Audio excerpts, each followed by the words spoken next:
Alright guys, so we're back with another video, and in this video, we're going to be dealing with I/O Dialog Box.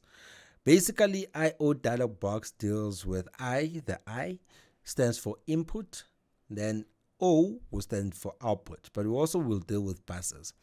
Now, just to break it down for you, input speaks to the signal going into Pro Tools coming from outside. In this case, like me talking into the mic, literally I am sending signal into the mic that will go into Pro Tools. For example, if I choose then, let's say input 1 here on this particular track, and I choose input 1, and then I activate my input track, my track input monitor. There we go. As you can see, there is signal coming into Pro Tools, right? Coming from my mic. That's my input, right? And then if we talk about output in this track, in this case, this output, as you can see, is connected, or this output here is connected to the input of this using a bus, because bus deals with transferring audio or routing audio from one track to another internally within Pro Tools, right? And then that takes it to the output of this track. This track now does not go out of Pro Tools, but is still moving within Pro Tools, because you can see here it's written submaster, and it's written submaster using a bus that is also now connecting these two tracks together, right? So I bring an input from here, it comes out of here, it comes into this track, moves out of this track into this track using a bus, right? So from here, it's an input into this track, which then goes to its output, but this output is using a bus, right, as an output and not an actual physical output. So that goes from here to this track because they have the same bus. That's why you see as I speak, this one is reflecting. So now this receives now an input using a bus, because buses connect one track to another, right? One output of a track into an input of another. So these two are using the same bus, right? And then from there, that moves to the output of this track, and the output of this track has also been set into a bus, submaster, that we renamed in our previous video. So this submaster has the same bus as that submaster, right? That is one bus that we've renamed and called submaster, right? So that takes the same signal and puts it into this track. Now this track takes it to the output of this particular track right here, which is our submaster. And that output will take it to the speaker, because now that is a physical output. As you can see there, it's written output 1 and 2. And now let me just deactivate this just to explain my next point. How Pro Tools works, which I've explained in my previous video, is that inputs are from signal coming from outside into Pro Tools, right? Outputs are signals coming from Pro Tools going out of Pro Tools, literally going out. They could be going out to your speakers or any other device like a compressor or, you know, external device, compressors, EQs, etc., whatever you've got plugged in to your Pro Tools and stuff. So it takes it out of Pro Tools into the device, or out of Pro Tools to your speakers. Those are outputs. So last time I used the analogy of the city, you know, when I said if you're traveling, for example, if you're in Joburg, right, and you're traveling within the city, that means I'm traveling, let's say, from Rosebank, which is part of Joburg, to Sandton, right? There I will use a bus because they're very close to one another, right? So that's why bus is internally within Pro Tools, that kind of example. Then if I am traveling outside of Joburg, maybe I want to go to Cape Town. Cape Town is quite far, so I might need to fly, right? In this case, let's consider Cape Town as our speakers. That is outside the inner city, which is Pro Tools. So if I was traveling inside Pro Tools, I'll be using buses. But if I was traveling to Cape Town, which is my speakers, I'll be using an airplane or anything that will be able to get me in quite a far distance, you get. So in that case, my speakers would be Cape Town, and that means I would use outputs. Outputs basically represent signal going out of Pro Tools to an external device. You understand? To an external device like your speakers, so you can be able to hear it. So you must have the strict understanding that outputs deal with what's going out of Pro Tools, inputs deal with the signal that is going into Pro Tools, while buses deal with signal that is internal, that moves from one track to another within Pro Tools in the city. Right?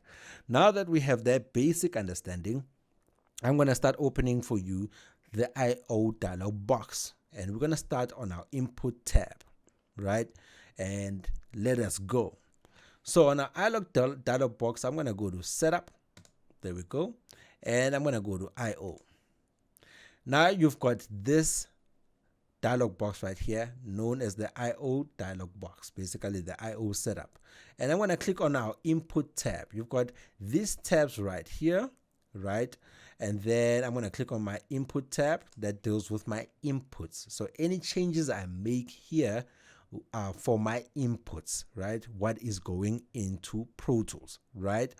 And I'm using currently a Focusrite 2i2, which means then I've got 2 input channels on my Focusrite, right? Which is the audio interface. So my current audio phase is a Focusrite 2i2. And that tells you that you've got 2 inputs already coming in. As you can see, that reflects on my I/O dialog box right here. Shows you that I've got 2 inputs. If I click this arrow down here, I've got 1 input, which is input 1, and input 2. When I was basically sending signal, I was using input 1. Let's not forget that right there. So you can see it reflecting within your session. So that's the important thing to realize about dialog boxes, is that in this dialog box, the I/O dialog box, sorry guys, in this I/O dialog box, when I am basically, whatever I set up here would reflect within my session here. You get what I'm saying? And that basically deals with my inputs and outputs. So whatever I create here, and I'll show you guys, would reflect here, right? So now, when it comes to the input dialog box, we are going to create a new path. New path would be a new input, right? And I'm going to close this. So I want you guys to understand that I'm only with my sound card, with my current sound card that's plugged in here, right? Which has 2 inputs. That means I am limited to 2 inputs. So whatever inputs that I now create, right? Very important to understand, will be deactivated because Pro Tools will not allow me to have active inputs that my sound card cannot cater for, because my sound card only has 2 inputs. And that's a very important to understand. So if I had a sound card that had 4 inputs, right, that means I could plug in 4 microphones to record. Then Pro Tools would allow me to create 4 active inputs. So currently I only have 2 inputs, so I can only create how many? Yes, 2 inputs on my Pro Tools that are active. And those inputs already exist right here, right? So I'm just going to create ones that are going to be deactivated automatically by Pro Tools because my sound card is only limited to 2 inputs. And I'm going to go to new path for that, right? In new path, I'm now going to create, because I'm looking to create 2 inputs. So the fun thing about being able to create inputs is the mere fact that if this, for example, you're recording a drum kit, you understand, and on that drum kit you've got different mics. For example, you've got a Shure SM57, you understand, that you've got connected. So now I can create inputs basically named after that mic, and that can help me be able to tell which mic is connected to which track in this session right here. Let's show you an example. So let's create one stereo input, which means I'm going to create 2 inputs but from 1 creation. So that will give me 2 inputs because it's stereo, left and right, just the way I have it here. This is a stereo input, that's why you see there that format, right, which allows me to create left and right basically, right? So I want to create that, and I'm going to rename it, and let's say maybe I'm going to plug in a Shure SM57 there. You don't have to name it after the mic. I'm just using it as an example for you, right? And I'm going to create another set of inputs where I'm going to call that also stereo, for example. And maybe there I'm going to plug in, let's say, warm audio 14 microphone, right? And stuff. Not 14 microphones, but the name of the microphone will be warm audio 14, right? So I'm going to plug in 2 warm audio 14s on those microphones. And then I'm going to say add default channel assignments. And that basically speaks to default channel assignments right here. This is channel assignments. Basically, as you can see, this is analog, right? And that stands for analog connection, physical connection, not digital, right? Of my sound card. And since my sound card only has 2 inputs, it only allows me to create 2 analog channels, right? These are channel assignments, left and right, so it assigns them automatically. So if then I do not have this selected, this will not be assigned. Let's not select it. Let's just show you an example where we don't have it selected, right? And then I'm going to say create auto create subpaths. Now, auto create subpaths, I'm going to select that. Reason why, what does that stand for? Auto create subpaths. Because I've got a stereo channel, that means I've got 2 subpaths. Each of those subpaths are mono. It takes 2 mono subpaths to create 1 stereo subpath, right? It takes 2 mono subpaths to create 1 stereo subpath, right? I hope you understand that, because where a subpath is basically then the representation of what it takes to create that stereo subpath. That's why then they are mono. Mono means 1 channel in sound. You get what I'm saying? So then I've got 2 mono channels to create 1 stereo subpath. If this was mono, this will be grayed out because there is no subpath to create because it's already mono. You understand? But because I'm creating stereo inputs, right, then I can create mono subpaths. So 2 mono subpaths will be created for this, and 2 mono subpaths will be created for this input right here, and then another 2 for this input right here, which will make it 4 mono subpaths, but we'll see them when I click on create. Now already you can see they are a bit kind of grayed out. You understand? They are not necessarily active because 1, they are not assigned.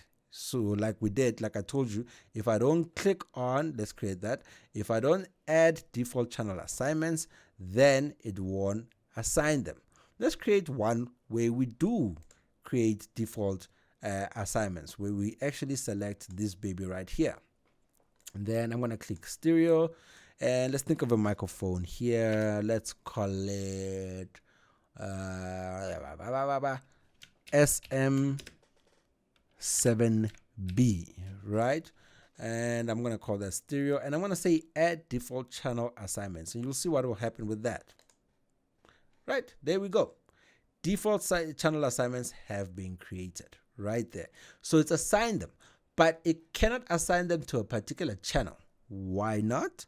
Because I do not have any other inputs in the on my Focusrite. I'm only limited to 2 channels, and that's what I wanted you guys to understand. When you click on that add default channel assignments, it will then by default or automatically align them to channel assignments like this one for my first inputs, where it's basically done that. You understand? It's assigned them already. So it's very important to understand where that applies. And then let's look at now my subpaths. If I click on my Shure SM57, I'm going to open there. I have a left and right, but they are not aligned like they would be under input, where I've got the mono here and the mono there. So I still have my mono, but because I don't have my channel assignments, or I said it should not create my channel assignments, then it does not align them to the channels, right? Where here, it basically has, due to the mere fact that I did select the option where it should create the channel assignments, which it has for this mono channel and this mono channel, left and right, right? And what I wanted you to understand, that these are the subpaths that I was speaking about just earlier on, that represent the left channel and the right channel, and they are both mono. Like I said, it takes two mono channels to create one stereo channel, and that's a very important thing to remember. Now, if let's say I wanted to create a subpath for this channel or for my input right here, I would then come with this pencil tool and add, but I cannot add because they are already occupied. You see that? There we go. Now I can basically create from there, but I can take one, shift it there, click here and shift that there, and that makes it active. Why does that now become active? Because channel 1 and 2 do exist, but it doesn't mean now that I've got 4 channels. It just means that if I am adding or connecting a microphone, I'm connecting it to channel 1 and 2. Only those exist, so I can't create more. That's why these ones are a bit what's the word, italic would be the right word, telling you that they don't exist. But if I had 1, 2, 3, 4, then these ones would be active, right? So currently, if I put this one there and I put this one there, as you can see now, it's in an inactive path or assignment, because I only have 1, 2 channels for my Focusrite. It is very important to have a good understanding of this, especially if you plan to work on broader or bigger audio interfaces, right? That being any other audio interface except the one that I have, that is a Focusrite 2i2, which has only 2 input channels. And that's a very important part to remember. Right, cool. So now, if you want to access your mono channels, you can basically open and close using this arrow here. If you want to deactivate an input, you can uncheck it, and that will deactivate it. If I do that, I have deactivated all my inputs, right? If I want to activate it, I can just click here and they are active. There we go, right?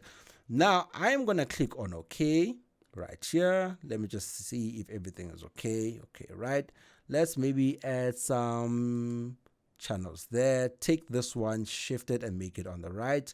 That's another way you can shift and move this around. You can basically swap them around here, but preferably you want the first mono channel to be your left and your second mono channel to be your right, right? That's sorted that one out. Let's make sure that this one is sorted. Let's move this one to the right. I just click and drag, nothing much.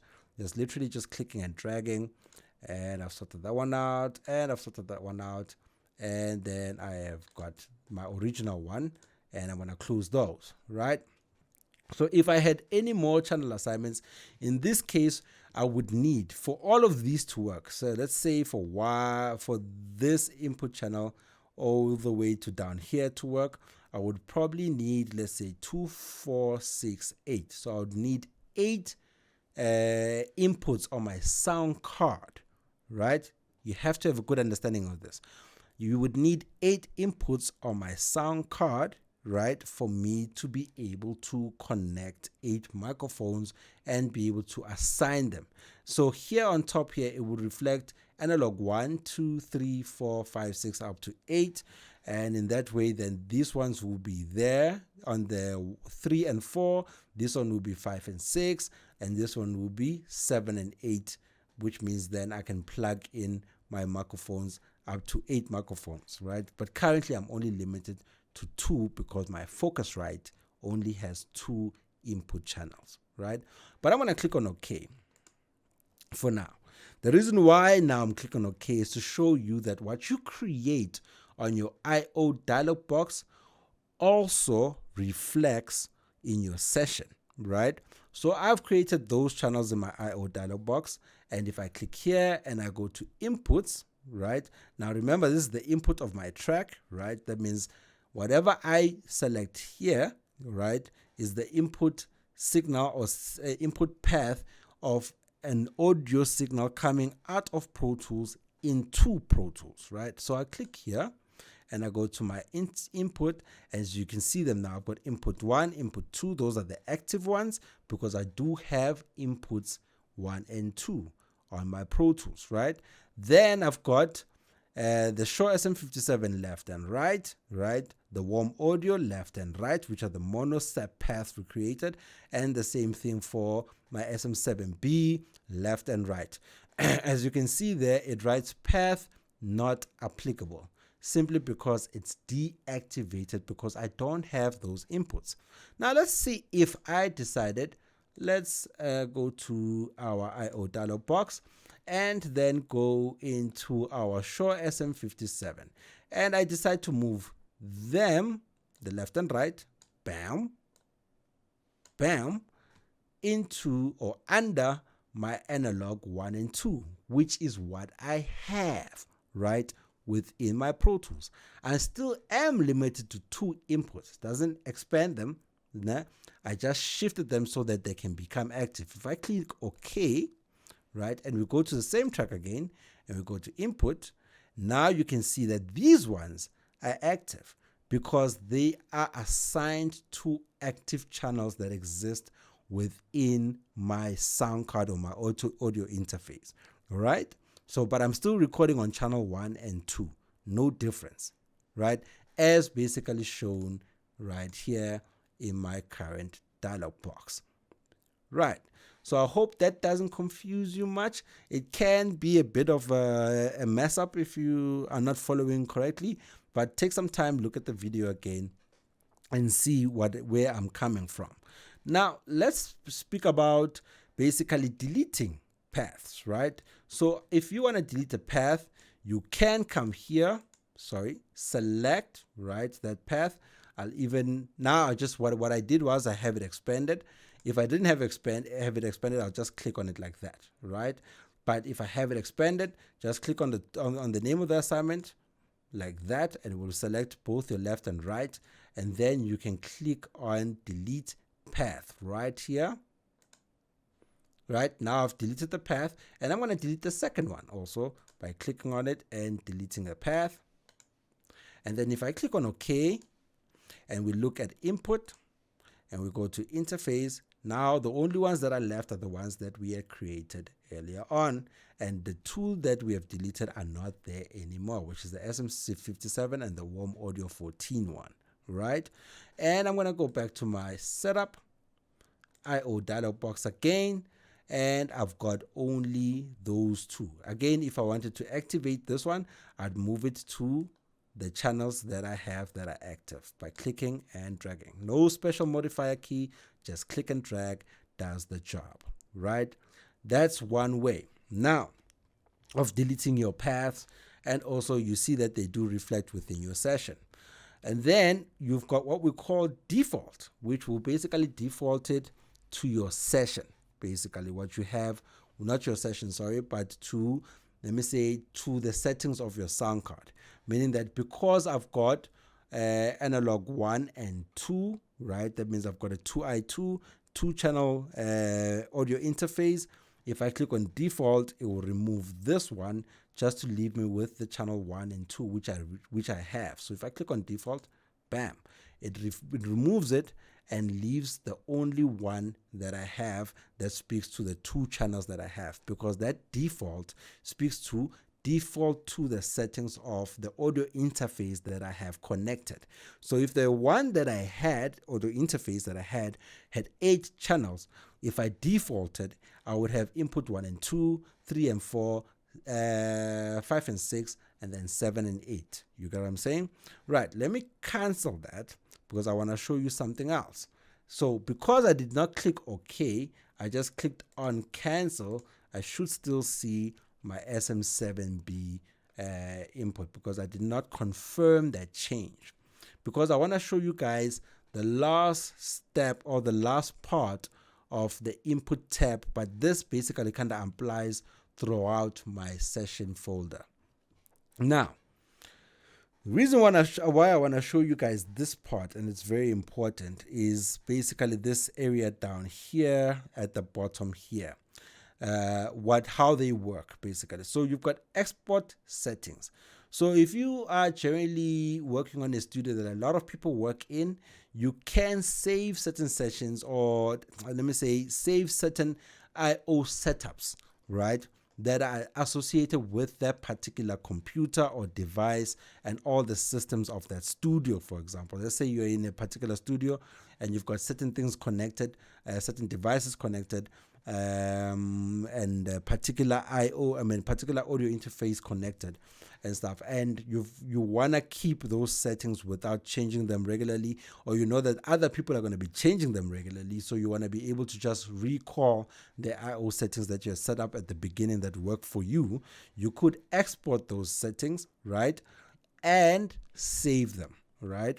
And same thing as after you've saved them, obviously every time now you open a session, you want to import those settings to be able to go back to the original settings that actually work for you, right?